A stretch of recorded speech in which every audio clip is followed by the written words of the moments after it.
Welcome to the Functions Guided Notes. Let's get started by doing some definitions. Function. A function is a relationship in which each input has exactly one output. An example would be y equals x plus 2. No matter what I put in for x, I'm only going to get one option out for y. Input. The value that you put in to the function. For example, my input here would be 3. If I'm substituting 3 in for x, that's my input. That's what I'm putting in to the function. Output. The value that comes out of the function. It depends on the input. So in this scenario, my output would be 5. Because if I put in a 3, which was my input, 3 plus 2, what comes out of the function is 5. Linear function. A linear function is a type of function with a constant rate of change. For example, y equals 3x. My rate of change 3 here is constant. Nonlinear function. A nonlinear function is a function with a rate of change that varies.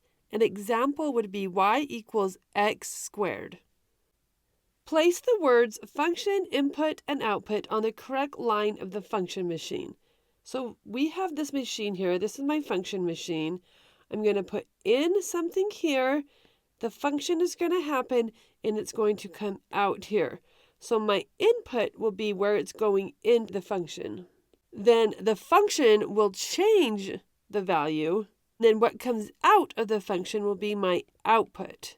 Remember that a function is if one thing goes in, one thing goes out. Function tables. Let's look at function tables. Recall, a function is where each input has one and only one output. Explain why the following table is an example of a function. So if I look at my table, I have my inputs x and my outputs y. If I put 1 into the function, I get out 2 and only 2. If I put in 3, I get out 4 and only 4, etc. So each input has one and only one output. Explain why the following table is not an example of a function. So again, I have my input x, my output y. If I put 1 into the function, I get out 2 or 5. My input is 1, my output is 2 or 5. If I put in 4, I get out 6 or 8. Now this input 8 has one output 7, at least in the table. But the fact that I have multiple outputs for 4 and for 1 makes this table not a function. Two different inputs can have the same output as shown in the following table. This is still a function. So notice here in the table, all the inputs have the same output, and that is okay. Even though the output is all 1, each input still has one and only one output. Create a table that is a function. Explain why your table is a function. So I'm going to create a table, and your table may be different, and as long as each input has one and only one output, then it is okay. So I'm going to do my inputs as 1, 2, 3, 4, 5, and then I'm going to do multiples of 2 here at the bottom. 2, 4, 6, 8, 10. So each of my inputs has one and only one output. Create a table that is not a function. Explain why your table is not a function. So remember, that's when each input has more than one output. So let's say if I have inputs of 2, and then maybe 3 on the top. If I put in 2, let's say I can get out 4 or 8. If I put in 3, I can get out 6 or 10 or 12. So each input has more than one output, and that makes this not a function. Now we're going to talk about function equations. Given the equation y equals 3x plus 4, the input variable is x. The output variable is y. Meaning I put values in for x and I get out values of y. Given the equation d equals 4t, the input variable is t. the output variable is d, meaning I put in values for t and I get out values for d. Let's look at the equation y equals 3x plus 4. How many different possible inputs are there for this equation? Meaning, how many different values can I put in for x? I can put in an infinite amount of values for x. Any number can go in there. If you use 2 as an input, the output is, all right, so if I put in 2 right here for x, 2 times 3 is 6, plus 4 is 10. If I put 8 in for x, I get 3 times 8 is 24, plus 4 is 28. If negative 1 is the input, then the output would be, well, 3 times negative 1 is negative 3, plus 4 is 1. Is there any input value that would give me more than one output? Can I put anything in that equation that's going to give me more than one value for y? And the answer to that is no. Any value multiplied by 3, then added to 4 simplifies to only one number. We will now analyze the equation y equals x squared. The input variable is x, the output variable is y. If 5 is the input, the output is, so if I put 5 in for x, 5 squared is 25, so the output is 25. If 6 is the input, so 6 squared, the output is 36. If 4 is the input, the output is 16 because 4 squared is 16. If negative 4 is the input, negative 4 squared, the output is also 16. Input 4 and negative 4 have the same output.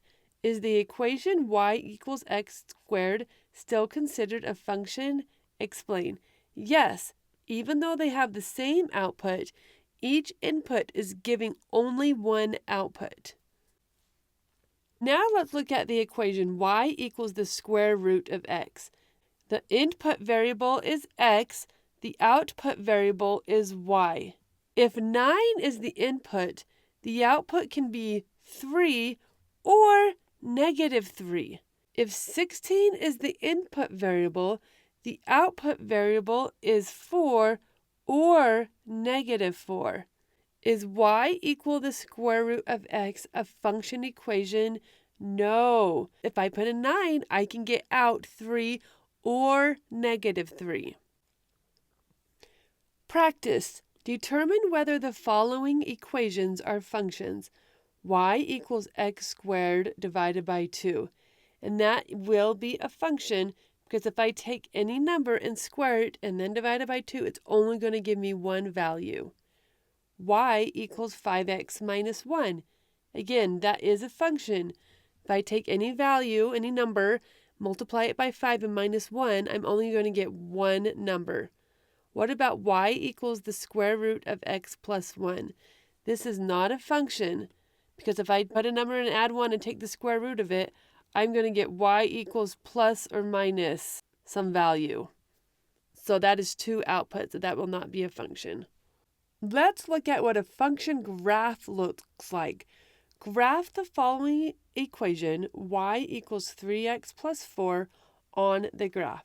My y-intercept is 4 right here, and then my slope is 3, up 3 over 1, or down 3 over to the left 1. My graph should look something like this. Linear equations are in the form y equals mx plus b. Graph y equals x squared on the graph. A table is provided for assistance. So let's fill out the table and then I'll plot the points and create my graph. So negative 3 squared, remember because my equation is y equals x squared.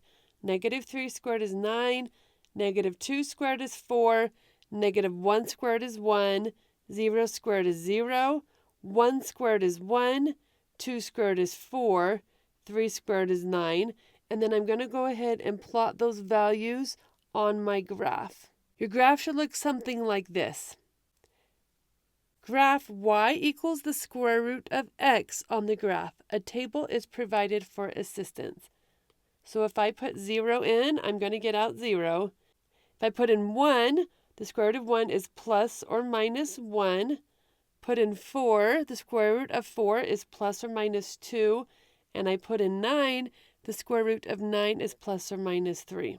Again, let's go ahead and take a second and graph these points on my graph. All right, so I took a second and plotted those on my graph. I just want to review these really quick. We already know that these two are functions. We talked about that on the previous page. And this one is not a function.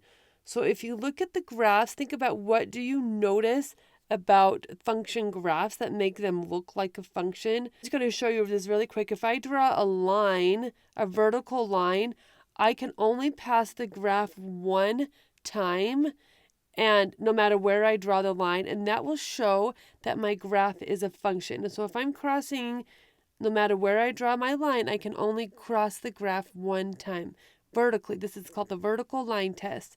If I do this one, notice that I cross the graph more than one time on multiple occasions. But even if it was only one time, that would still make the graph not a function. Let's do more with function graphs. A linear graph is a graph with a constant slope. Draw an example of a linear graph on the coordinate plane. Again, your graph can be different than mine, but as long as it has a constant slope, that will be a linear graph. Can a graph be linear but not be a function? The answer to that is yes. I can have a graph that looks like this. Now, my only exception would be a vertical graph. So if my input here, let me zoom in so you can see this. If my input here is 3, my output is any of these numbers. So this would be an example of a linear graph that is not a function. This graph is the equation of x equals 3. Only linear equations with an undefined slope are not functions, or in other words, the vertical lines. Are there functions that are not linear? Yes, and we did a little bit that on the previous page. Draw an example on the coordinate plane. Okay, I'm going to kind of draw a different example. This is so you know that functions can be non-linear and still be functions. So for example, I could have a graph like this. Each input will still give me one output. Remember, I can test it with my vertical line. If I draw a vertical line anywhere on the graph, as long as it crosses the graph one time, it's going to be a function. How do you know that your graph is a function? Each input has only one output. Still working on function graphs. Let's look at a graph that is not a function. When x equals -4, y equals, so if I'm looking over here at -4, let's mark this on my graph here. So I'm going to zoom in so we can all see. So -4 is here. So my y value could be 2 or -2 when x equals -4.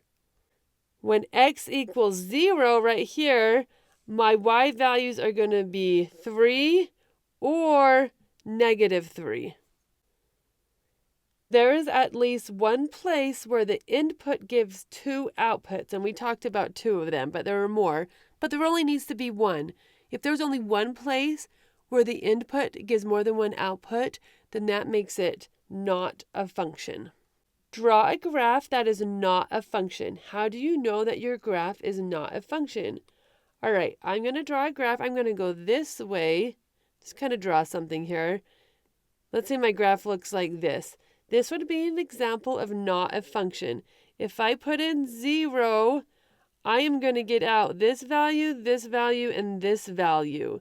That makes the graph not a function because an input has more than one output. Sketch the following graphs. It asks me to graph a linear graph that is a function. That would be an example of a linear graph that is a function. It's linear, it's a line, and each input has only one output. A linear graph that is not a function. Remember, there's one type, and that is graphs with an undefined slope. So the vertical graphs. that has more than one output for my input. A non-linear graph that is a function. Let's draw this. This is an example of a non-linear graph because it's not a line. That is a function. Each input will have only one output. And lastly, a non-linear graph that is not a function. What if I had a circle? That would be an example of a non-linear graph that is not a function. Each input has more than one output. Now we're going to talk about rates of change and initial values. Shauna has $115 in her bank account. Each month she adds $35 more to her account. So the initial value is 115. The rate of change, how much it's changing by, is 35. Recall the equation y equals mx plus b. M will represent the slope and b represents the initial value. The above verbal description, written as a function equation, so it's talking about how do we write this description as an equation? Well, we're going to have y equals mx, so m would be my change, so 35x, and my initial value is 115, which is positive, so I'm going to put plus 115. The table here is an example of a function. We are going to write an equation to represent the table. To write an equation, we need to determine the rate of change and the initial value. To determine the initial value, we need to determine the value of y when x equals 0. To do so, we need to find a pattern in the table. Look for a pattern in the x's and the y's on the table above. Continue the pattern to determine what y equals if x equals 0, right? All right, so we're going to go look at this table and we're going to look for a pattern here, both in the x's and the y's. If I notice my pattern here, my x's are counting by 2's. So 2, 4, 6, 8. So I can continue that pattern. I'm going to continue it downward because I need to figure out what is y when x equals 0. So let's look for the pattern in y's here. I have 3, 4, 5, 6, so go in the other direction. If that pattern continued, that must mean that this would be a 2. So 2, 3, 4, 5, 6. All right, so if x is 0, then y equals 2. Explain how you determine the y value when x equals 0. The x's were counting by 2's and the y's were counting by 1's. To determine the rate, we need 2 points from the function. The rate of change is the same as the slope. Recall that slope is a ratio with the change of y in the numerator and the change in x in the denominator. Use any 2 points from the function and calculate the rate. All right, so I'm going to go back up to my table. I'm going to choose 2 points. Let's choose 6, 5 and 8, 6. So I chose 6, 5 and 8, 6. So the change of y's or the difference of y's will be in my numerator. I'm taking my y's and subtracting them, and then I'll do my x's in the same order and find the difference of them by subtracting. So 8 minus 6. 6 minus 5 in the numerator, 8 minus 6 in the denominator. 6 minus 5 is 1. 8 minus 6 is 2. So my rate of change will be 1/2. Now it asks us to write the function equation. We know the initial value is 2, and we know the rate of change is 1/2. So my equation will be y equals my rate of change, x, plus my initial value, which is 2. So y equals 1/2 x plus 2. Now let's write an equation given a graph of a function. So we're looking at this graph right here. First, how do you know that this graph is a function? Each input has only one output. The initial value is, let me zoom in. So the initial value right here when x is 0, y equals 1. The rate of change is, again, let's zoom in so we can see. The rate of change is the change in the y value versus the change in the x value. So it looks like I'm going up 1 and over 3. So that means my slope is going to be 1 over 3 or 1/3. Explain how you determine the rate of change. For every one value change in y, the x changed by 3. Juan weighs 155 pounds. He wants to wrestle in the weight category of 145 pounds, so he needs to lose some weight. He loses 1/2 pound every week. His initial weight is 155. Juan's rate of change is, we're going to write -1/2. Even though it says 1/2, he wants to lose, so we're going to represent that with a negative. Why should you represent rate of change with a negative sign? Well, that's because he wants to lose 1/2 pound every week.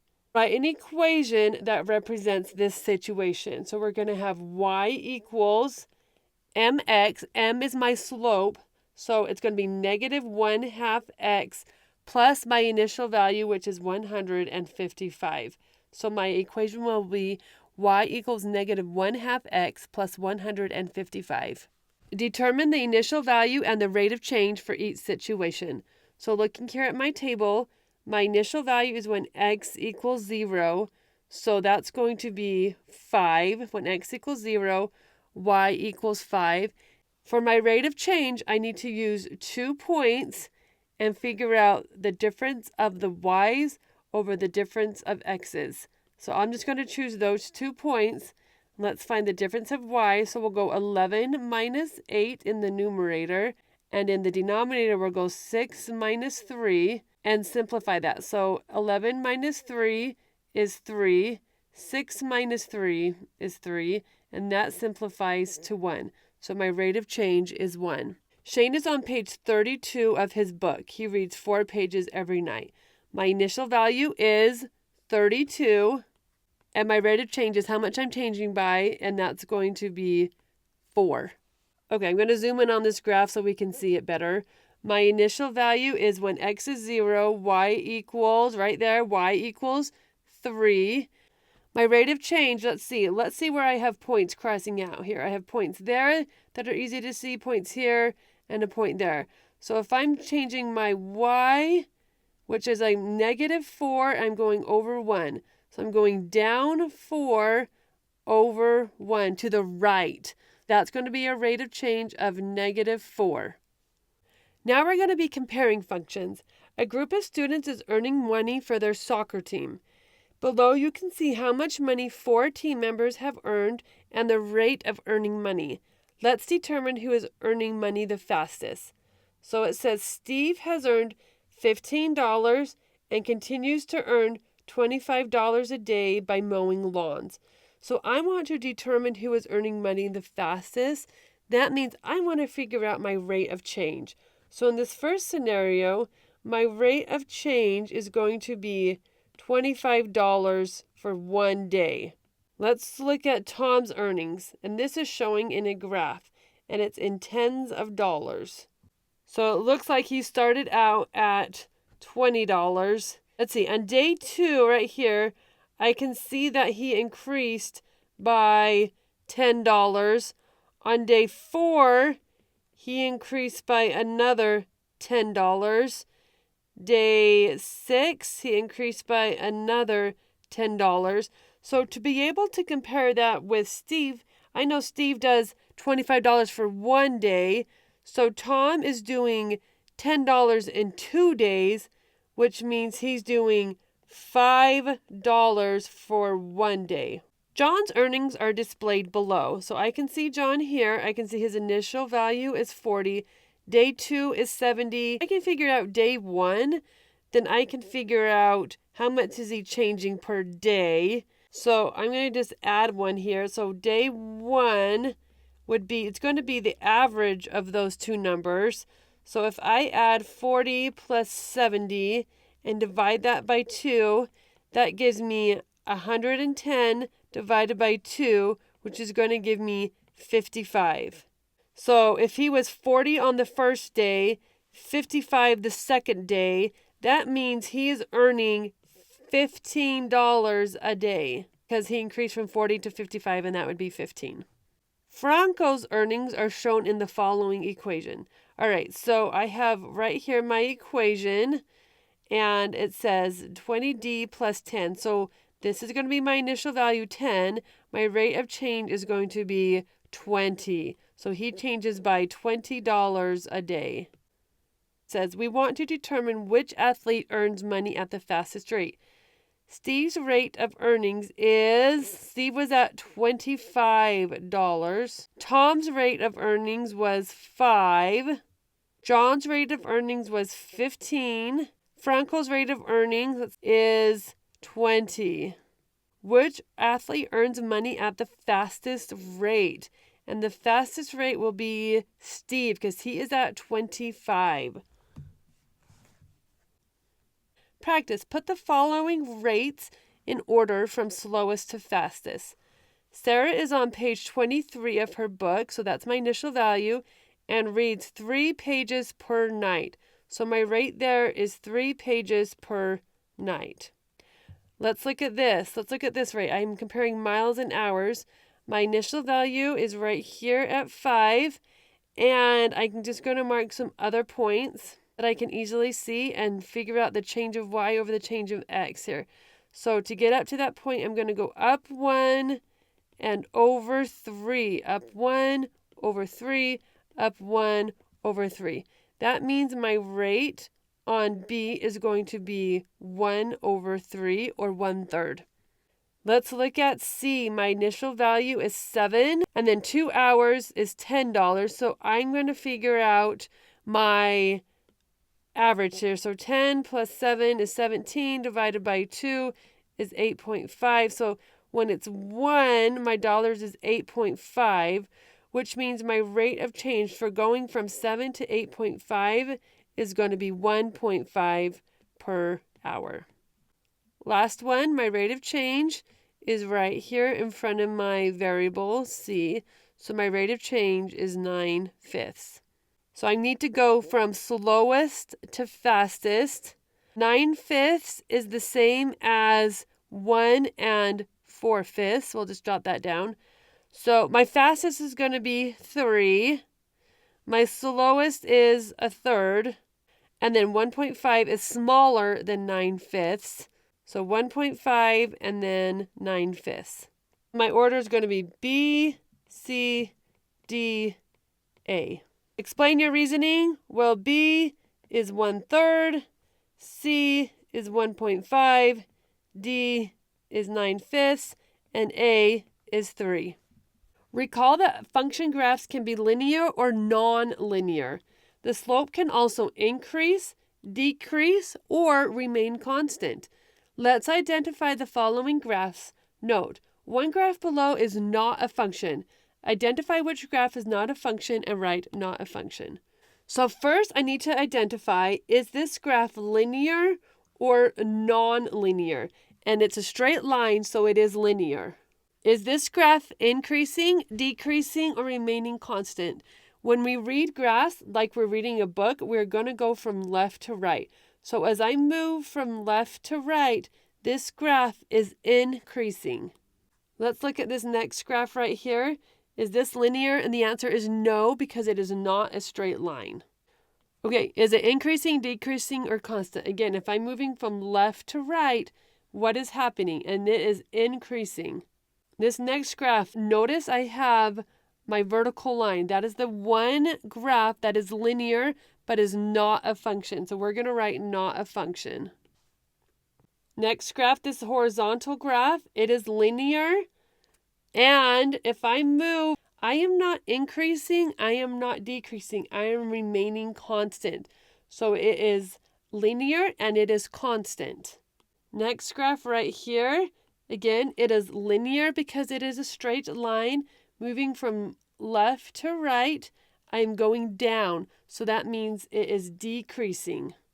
Last graph right here, it is not linear because it is not a straight line. And going from left to right, I am decreasing. I am going down. So it is non-linear and it is decreasing.